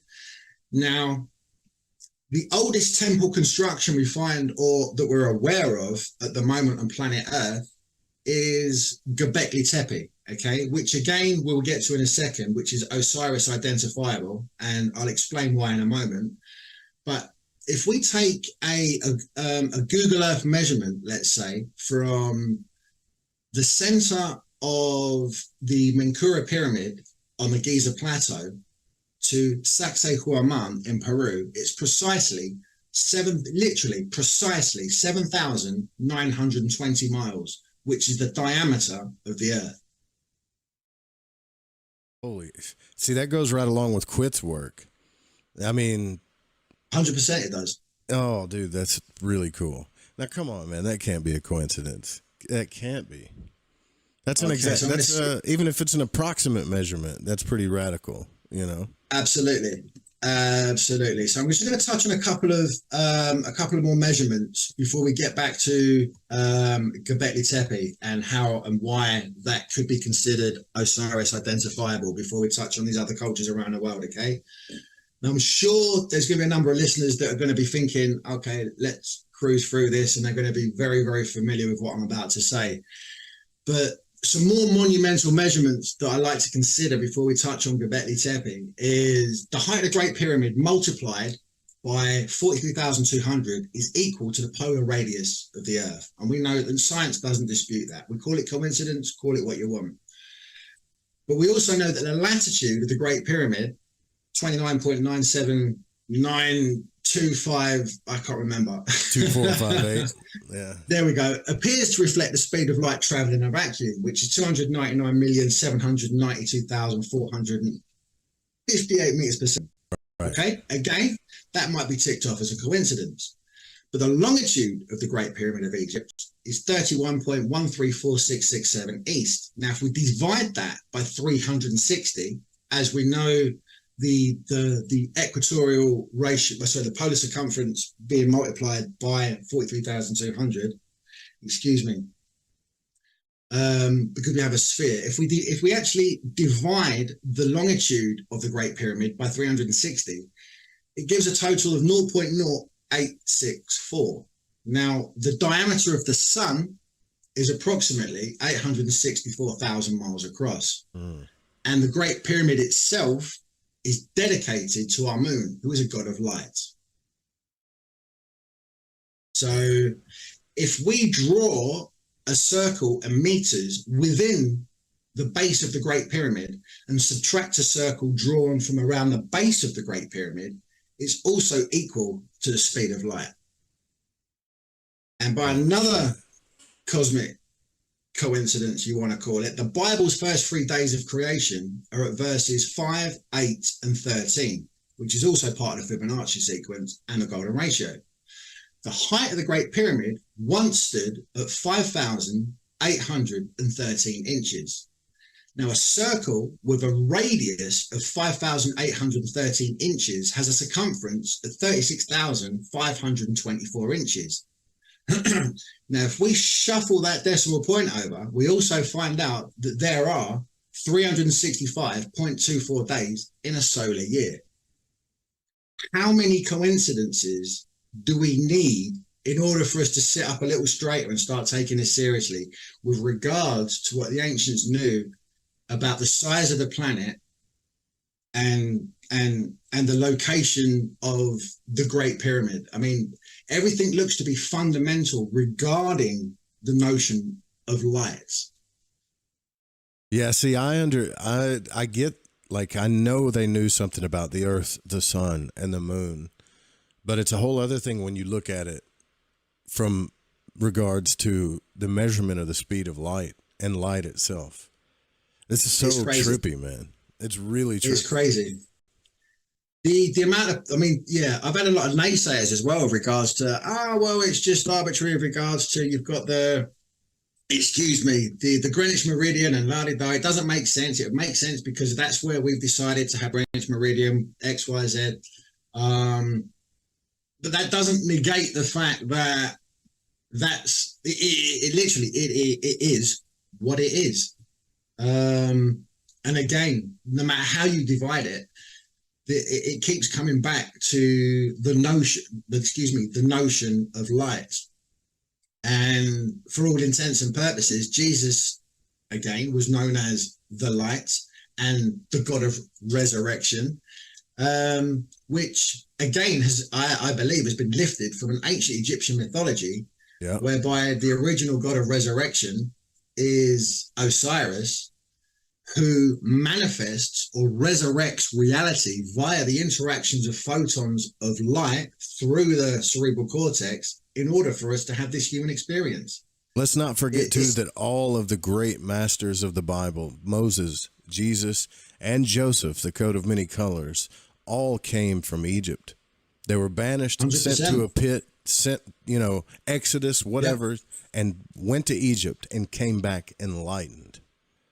Yep. And the coat of many colors, that's the electromagnetic spectrum. It's, again, it's all allegorical, or unless he got a really sweet discounted jacket that looked the bollocks. Do you know what I mean? It's crazy. Yeah. It depends how you look at it.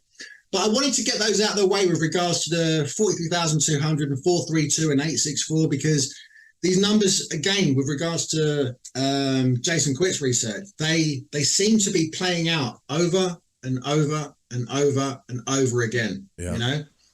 But for what reason? And again, I'm glad we touched on that, because I said that Göbekli Tepe was a Osiris identifiable location, which not a lot of people understand today. They think it's just Göbekli Tepe, which translates as Pot-Bellied Hill.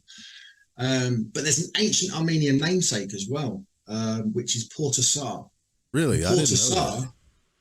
Yeah, so Port Asar translates as the umbilical of Osiris. Wow. So in ancient Egypt as well, the most identifiable Osiris site is known as the Assyrian, which is an Abydos, we touched on the mysteries of Abydos earlier on, whereby Osiris took sail of the Neshmet and crossed the Nile, and then we find out the constellations mimicking a 2D rendition of DMT. Now, by another, call it coincidence, but the Assyrian in Abydos is typically dated to around 1250 BC, but many genuinely do believe it to be far older, far older, and that's due in part to basically it's literally lying below the bedrock of Seti the First temple, which is adjacent to it. It appears that when Seti was constructing his temple, that he actually came across it and thought, well, okay, the original plan didn't mean to have a bootleg in here, but this is what our temple's got to do because of the foundation. Look what's below the foundations. This is crazy. It's almost like Seti stumbled upon it. But the crazy thing about that is the Assyrian itself would not look out of place should it be put right next to Tiahuanacu in Bolivia. And the crazy thing about it is that Tiahuanacu has an ancient Egyptian syllable, which is Aku, which means light. Damn. Which is a little bit crazy. So unlike most, if not all, ancient Egyptian temple constructions, the Assyrian is literally completely lacking in inscriptions. It's got literally nothing there. There's no hieroglyphics or anything apart from what appears to be some sort of, I guess, 8 to 10 feet above head height or your eye line.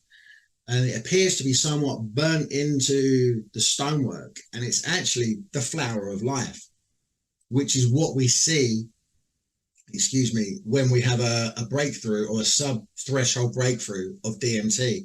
So it's almost reaffirming everything that we've been talking about already. But this is where it starts to get crazy, Joe, because the distance between Göbekli Tepe, albeit Port Asar, and remember the diameter of the sun was 864,000 miles. The distance between Port Asar and the Assyrian is 864 miles.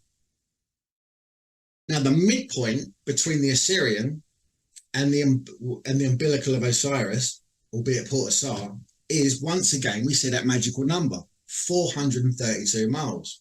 And it's directly over the biblical city of Jerusalem.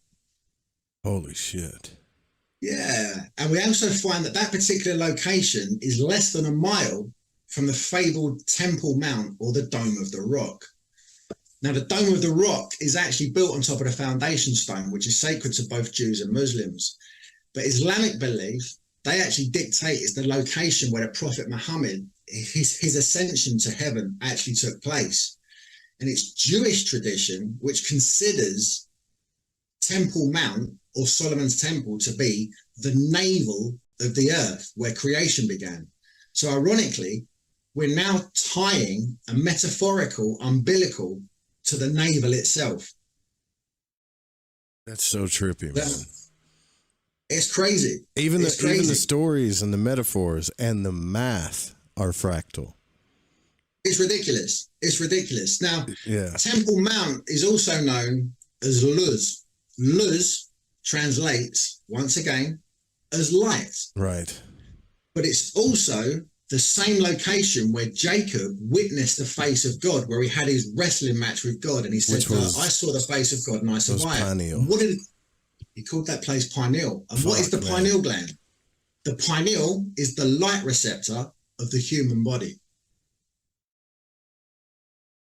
Okay, so I've then asked myself, could this particular mound of creation be the same as what's typically associated with Osiris and Osiris's mound of creation?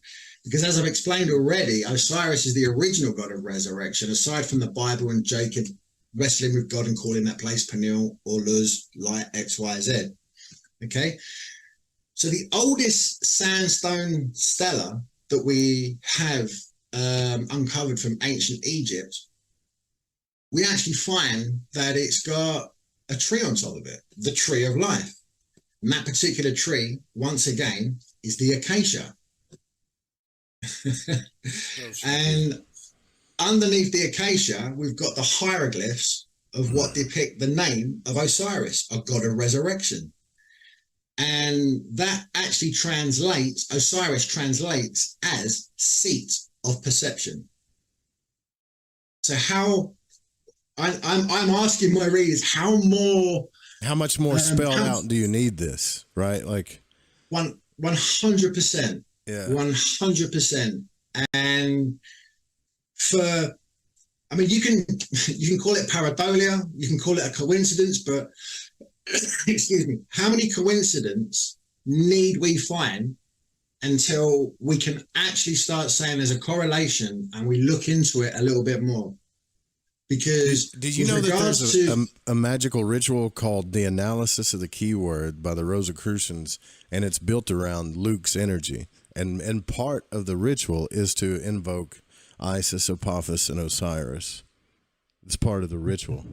Every day's a school day, Joe. No, I didn't know that. That's wonderful. Yeah, man. What was the name of that? It's called Analysis of the Keyword. It was created by three Masons a long, long time ago. You know, they wanted to pass all the bullshit. They said they received it through cipher manuscripts, the secret information of these magic rituals. And all of these magic rituals correspond around this whole Egyptian myth and this invocation of light. 100% they do. 100% they do. Yeah. And again, with regards to, I mean, I've called this screen here not another cosmic coincidence, but I mentioned the Dome of the Rock, Solomon's Temple, call it Luz, call it Pineal, call it whatever you want. But that's where Muhammad had his ascension to heaven. Yeah. Right. Now there's a pre-Islamic deity known as Al-Uzza, and just like Isis, she's associated with the planet Venus. She's also known as the goddess of vegetation, which we know DMT, it permeates the vegetable world, as well as the animal kingdom. It's in everything. Yeah, absolutely. But this deity was central to the anomaly today we call Petra. I mean, no one knows who built Petra. I mean, you look at that now and you're like, come on, is that geopolymer? What's going on there? I mean, wow, get out of town. But what we also find with Alusa is that she's also synonymous with the constellation of Orion. Furthermore, she's found to be manifesting from within the acacia. I mean, what more? I mean, we've got an ancient Egyptian term, I guess, Christianity via Jesus. Yeah. We've got the Jews. We've got pre-Islam. Everything is knocking on the door of this deified tree of life, the acacia. And again, it doesn't stop there. I mean, I'm going to skip through a couple of these slides here. But what we seem to be confirming with regards to these deities is the picture we've got here, the Ark of the Covenant. It was fashioned to communicate with God. Yeah? Right. What was it fashioned out of? Shittim. What was Shittim? Acacia. Okay, so that's another nod to contacting God through the acacia, just like Osiris. Yeah? We've just learned that Alusa, the pre-Islamic goddess of stars and vegetation, the mighty one, she manifests from within the acacia, and she's also synonymous with the constellation of Orion, the molecular as above, 2D, so below. Now we've also got our moon, who is a creator deity and synonymous with the Great Pyramid and known as metaphoric of light. His consort or wife is known as Isuset. And Isuset, excuse me, she comes forth from manifesting within the acacia once again. We also find that in Aboriginal Dreamtime, Baiame is a sky spirit, a creator deity who manifests from the Yarran tree. And the Yarran tree, once again, is acacia. The Australian flag, it's a coat of arms with the golden wattle. It's the acacia. And the bottom here, on the bottom right-hand corner, I'm going to absolutely butcher a name, Kadravani Tara, Buddhist forest goddess, manifests from no less within the acacia. Damn. I mean, how many coincidences make a correlation, Joe? You know, it's mind-blowing. It's absolutely mind-blowing. That's amazing, brother. It really is. But the funny thing is, the same kind of metaphorical tree of life seems to be playing out across the pond as well, throughout Mayan law and Inca law. Because what we find, excuse me, I'm just going to scroll down here. You see on the right-hand side here, these deified idols that are carved from gold, from but basically they're pre-Columbian artifacts. Can you see them on my screen? Oh yeah, we got the whole thing. It's big up here. Fantastic. So on the right-hand side, next to those, we've actually got artist renditions of what DMT deities appear to look like. This is what people have witnessed, what they look like here. Yeah, so you've got an artist's impression of what these jesters, these tricksters, these machine elves, call it what you will, entities, that's what they supposedly look like. But throughout pre-Columbia, we seem to be unearthing a lot of these ancient artifacts that look extremely familiar should you have a breakthrough dose of DMT, which is rather crazy. Now, the creator deity in pre-Columbian cosmology is known as Itzamna. And the crazy thing about the etymology of Itzamna is that Itza translates as magic and sap, just like the myth of Osiris. I'll be damned. And again, lest we forget, the Mayan underworld is also described as manifesting or being hidden within the constellation of Orion. And Orion is described as being the gateway to the gods. I mean, to me, with regards to what we've learned already regarding the myth of Osiris, the 2D molecular compound structure of DMT, and a gateway to an immaterial other reality that seems far more real than the room that I'm sitting in right now, for all intents and purposes, this same mythology seems to be playing out through culture, through time, no matter how, I guess, again, air quotes, unconnected chronology of society and civilization may be saying. I think there's a bell ringing somewhere for Hancock's lost understanding of a culture that understood what this human experience was about, what this sacred secretion from the tree of life may be about, for what this psychedelic chemical, I guess, world-shattering experience that reveals to you an afterlife. I mean, again, for all intents and purposes, DMT tricks the brain into a death-like state of mind, and you come back genuinely feeling resurrected, like with new eyes to see the world. Like, since I've had my DMT experience, I used to be, I don't know the best way to describe it. I mean, I appreciate life, don't get me wrong, but if there was a bug, I wouldn't really give too much of a damn. I'd swat that out of the way and really wouldn't give too, it's a bug's a bug's a bug. But right now, yeah, since I've had this experience, I like to think that my outlook for not just my fellow humans, do you know what I mean, but just life on Earth right now has far more to offer. Should you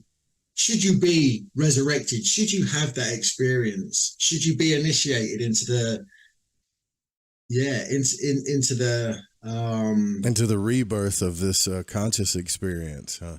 Yeah, I couldn't agree more. 100%. You've nailed it there, Joe. Nailed it. Yeah, man. But what could be more fulfilling? What could be more fulfilling, right? To find out that life does go on, that there's more than just this experience. You know, it's not just fade to black. Right. Very well said, man. This is awesome.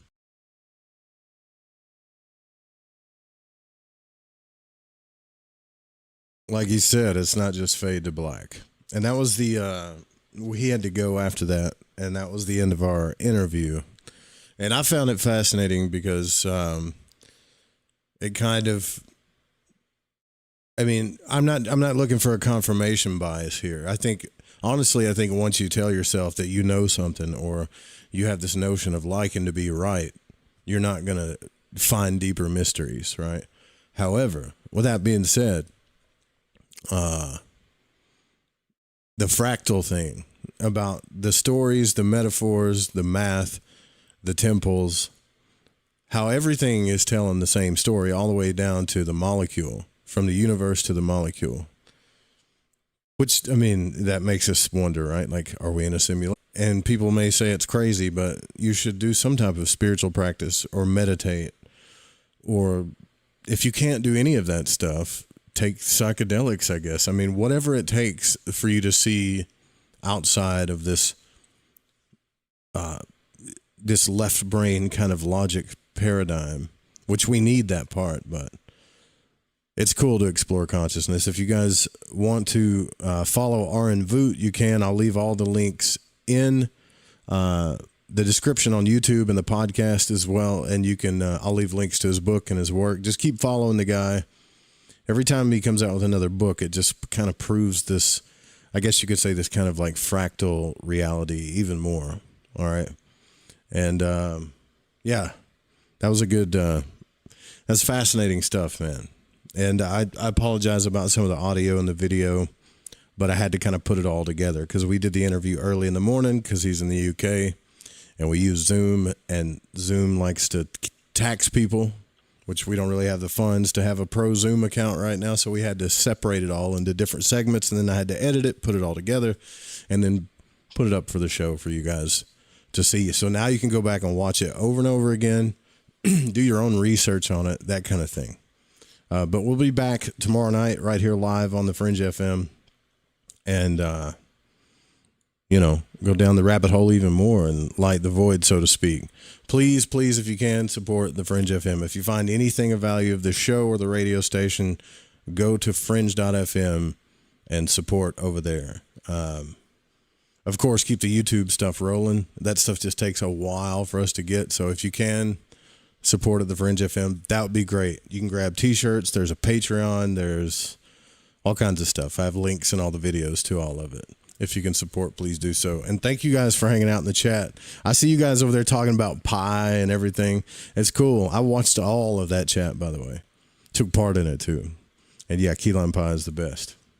I appreciate each and every one of you coming out here with us Tuesday, Wednesdays, and Thursday nights, hanging out with us. Michael, I hope you're not working too hard, brother. We're going to get out of here. God bless you guys. Sweet dreams. Night-night. Blast off! Here in Mission Control, the Flight Operations Director commented that he felt like one of the saddest features of our modern world is being a product of rather materialistic civilization. Emergency! Emergency! A major catastrophe has occurred. Was this the future you had in mind for us? They must be smoky space. Dust. They must Be smoky space. Dust.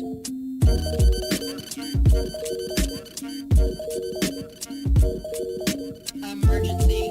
Emergency! Emergency! one guy came in with a bag of Space. Dust. We were all shocked and amazed, but everybody wanted to try it. So we all smoked. Didn't really get too high on it. We got a little giggly.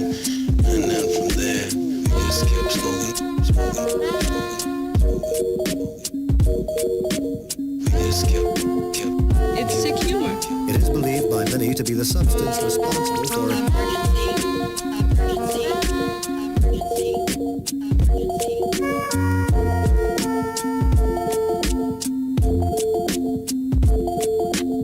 Yes, they are drugs. A drug I myself invented.